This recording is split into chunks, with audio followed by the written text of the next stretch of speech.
So what I have in mind for today's show is basically a follow-up to my Magnepan LRS Plus quasi-ribbon panel speaker review from about a year ago. And this happened for a bunch of reasons, but the main thing is I fell in love all over again with the sound of this speaker. It is absolutely extraordinary. And it's absolutely extraordinary that it is Magnepan's least expensive, most affordable speaker, and it gives you so much. You know, a friend of mine, a wealthy friend of mine who has some very expensive electrostatic speakers, he was hearing about all these people talking about LRS Plus, and he thought, you know, screw it, I'll buy a pair, just want to see what it's like, you know. And he bought these LRS Plus like 6 months ago at this point. And he can't stop listening to them. He has way more expensive speakers than these. Really, really great electrostatic speakers. But there's something about the LRS Plus that just is extraordinary. Now, before we go too far into this, I'm not saying that this is a perfect speaker or that everyone will love this speaker and it's the right speaker for everyone out there. No, I'm not saying that at all. I'm saying what it does well in terms of transparency and clarity and projecting this big, wide, open soundstage. You know, a wall of sound. For $995 a pair for a US-made set of speakers, it's incredible, absolutely incredible. And I don't want to forget to mention this, that my friend Jana, working for John Darko, shot a video, a factory tour of Magnepan, and shows you how LRS Pluses are made. And I will link to that video in the description below this one. And another thing I don't want to forget to mention is, yeah, there will be an audiophiliac viewer system of the day later on in the show, and that I've been using these Magnepans, I think, yeah, when I did the review in the first place, on special stands, dedicated stands made by a company called Magnerizer. And all they do is only make stands for Magnepans. They don't make stands for any other speaker, you know, to fit on any other speaker, just Magnepans. That's how dedicated they are. But anyway, I'm listening to LRS Plus. And oh, here's the thing. They are low sensitivity speakers. They like lots of power, lots of high current power. Their rated impedance is 4 ohms. I don't know their sensitivity number, but they're pretty hard to drive speakers. And it just so happened that I got in a set of Gato PWR-222 monoblock amplifiers. These are rated at 450 watts for 4 ohms, like the LRS Plus. And I thought, yeah, let me listen to this combination. And that's what really set me off on this journey that I'm going to talk about today. But the thing is, and they're $10,000 a pair, these Gatos, and I will review them shortly. But be that as it may, and I will use, and it says, as I just said, I've used it also with much less expensive amplifiers. Anyway, the transparency of this speaker, this clarity, this like you are hearing exactly what's going on in this recording.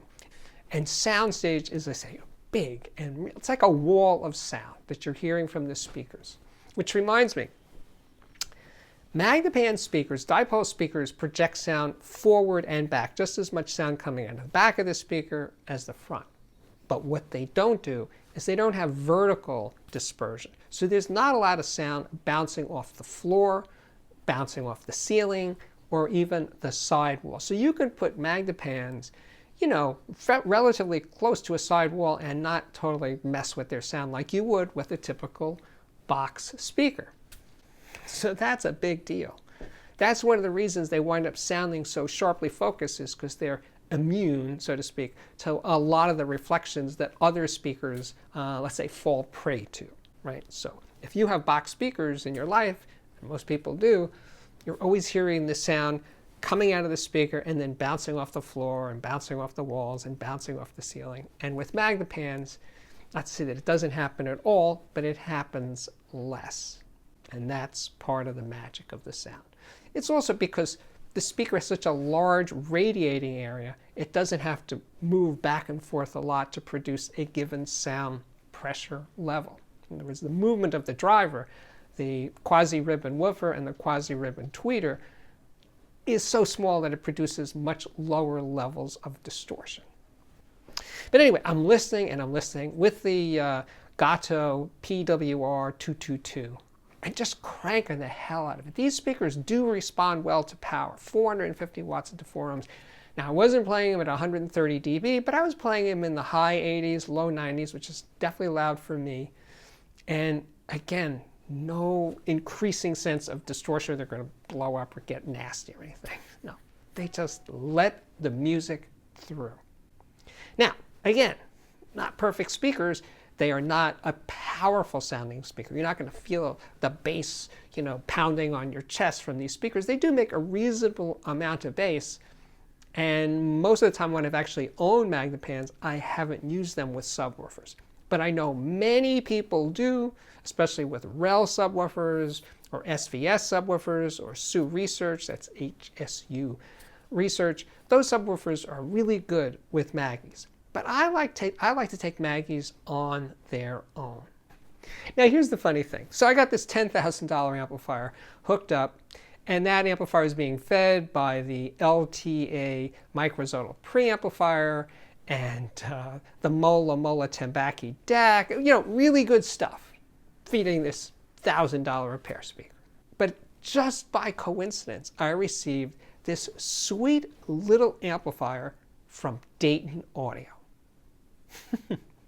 I'm laughing because it's just so absurd. It is $230. It has a tube preamp section and a Class AB power amp in it, solid state. So it's a hybrid design. It puts out 50 watts a channel into 4 ohms.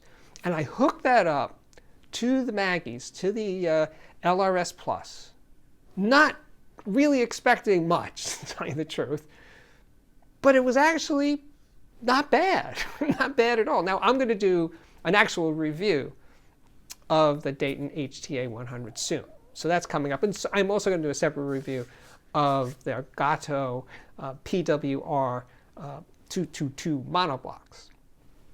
So those are in the works. But for contrast, and and you guys know that I am definitely into contrast as I'm mixing up products to do these reviews and stuff.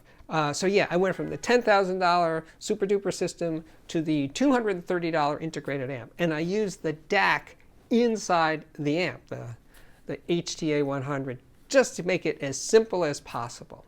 I used the optical input and I streamed from a Blue Sound Node 2i.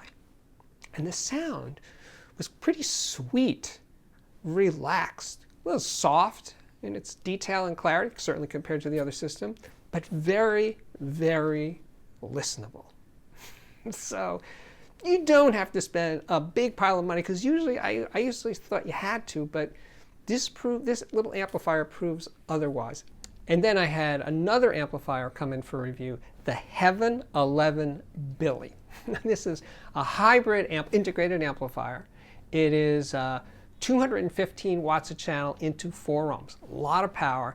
It has a tube preamp section and a Class D power stage. And then knob feel is off the charts. There's all sorts of optional knobs, but I chose these solid marble knobs. So continuing with the Heaven 11 Billie and the LRS Plus, I played an outtake from the Beatles' Let It Be box set. And it was George Harrison's song, which went on to be on his own solo album, All Things Must Pass.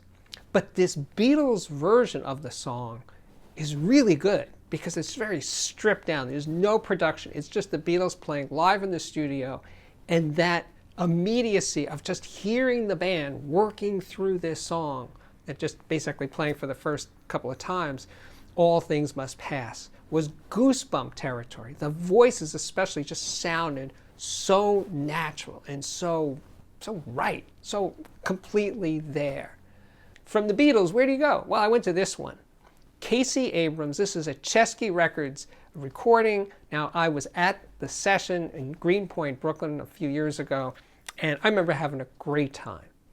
And anyway, the thing about the LRS, and Casey plays stand-up bass as he's singing, and he had a small group.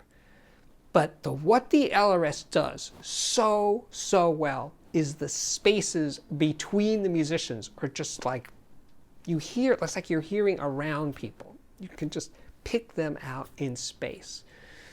And it's kind of intoxicating to hear music that way, because if you were there, as I was actually, that's the way it really sounds, you know. Now, this is a live to 2-track recording. And when I say live to 2-track, I don't think I explain what I usually mean by that. Meaning, there's no overdubs. There's no fixing it in the mix. There's no corrections that are done later on. There's no and by the way, not related to it being 2-track, there's no dynamic range compression. There's no equalization. What went down at the session is what's in this recording. Anyway, the LRS was giving me so much of that. It was really, really something. And again, this was with the Heaven 11 Billie integrated amplifier. Really sweet combination that makes sense, you know, price-wise and stuff.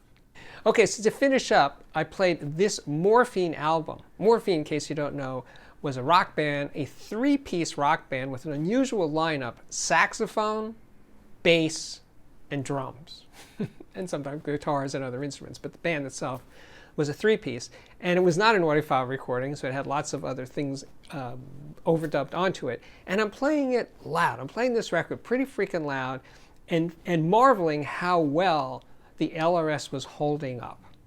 It did that really well, and it was a fun experience. But here's the thing. The LRS is not a universal speaker. I said this earlier. It's not. If you need visceral attack, visceral kicks from listening to music, this one's not for you. You know, it doesn't do pounding bass, even with subwoofers. If you add a subwoofer, it's going to add some bass, but the speaker itself is not a super dynamic, very alive sounding speaker in the sense of dynamics. I think it's actually better than I used to think, or first time around with the LRS Plus. But that's not its key strengths. Its key strengths are transparency, soundstage, mid-range tonality, giving you a tactile experience. You can almost feel like you can touch the instruments. That's what it does really well, which is another way of saying it's really more for people that are into acoustic music, classical music, jazz, acoustic rock, you know, that sort of thing. It's not a headbanger, the speaker. And speaking of headbangers, before we get to that, one other thing.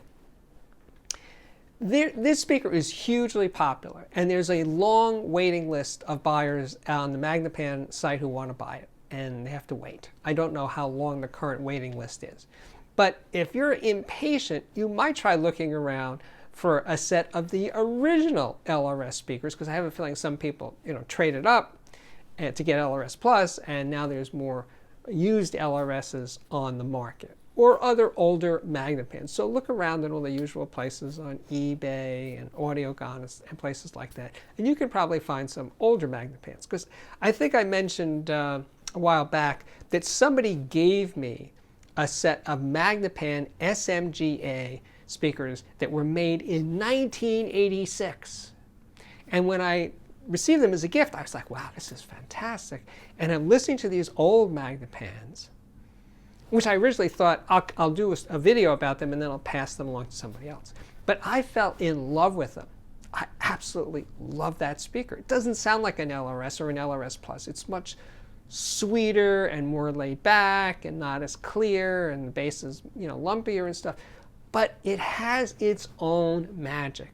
So if you've only lived with box speakers, which is what almost everybody has, or box direct radiating box speakers. If you've never lived with a panel speaker, a Magnepan or an Eminent Technology speaker or an electrostatic speaker, you should live with that for a while. Unless you're the kind of person that needs the stuff that box speakers do far better than panels do, dynamics, impact, etc., etc. So if I've made you Magnepan curious, you have some options there, right? It's not just Magnepan, it's not just LRS. You can go back and get an older one. Just make sure it's in good working condition, because older Magnepans, yes, sometimes have issues when they're 30, 40 years old. It's like buying a 40-year-old car. You don't expect it to be perfect. So anyway, enough. Now we can move on to, yes, finally at last, the audiophiliac viewer system of the day. This one took my breath away. Yes, sir. This is Rudiger's system. His speakers are rebuilt Apogee full-range ribbon speakers, and they are powered by two Sphinx Project 16 power amplifiers. The preamp is a Lingdorf DPA-1 running without any room correction. Right on. The turntables, there's three of them, a Nakamichi TX1000, Audio Labor Constant, and a Nottingham Hyperspace.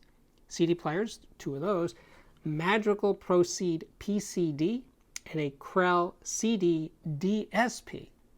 They are streaming signals from a Mac Mini. By the way, the picture was made with a very wide-angle lens, so the room looks a lot deeper and narrower than it actually is. Anyway, thanks, Rudiger. All righty, we are back. My name is Steve Guttenberg. I am so glad you're here. Thank you so much for watching. By the way, a plug for me and for Exponent, this show, the audio show that's going to be in Schwalmberg, Chicago, coming up April 14, 15, and 16. I will be there, and I will be doing a talk, like a seminar, on the 14th at 11:45 in the morning. If you can make it, that would be great. I hope a lot of you guys are out there cheering me on, because I'm going to be kind of nervous about doing this thing all by myself, you know, to a group of 100 people or so. So anyway, if you can make it, that would be fantastic. And it's a great show. Exponent is my favorite show. Anyway, so check that out. And what else? Yeah, if you like what I'm doing here on the channel, please consider contributing to my Patreon. Super easy to do. Address is on the screen right now. And if you like a video like this one, please hit that like button, and please consider subscribing to this channel. And with that, I can say my work here is at last complete. Yes. Thank you again for watching, and I really, really do hope to see you back here again very, very soon. Bye-bye.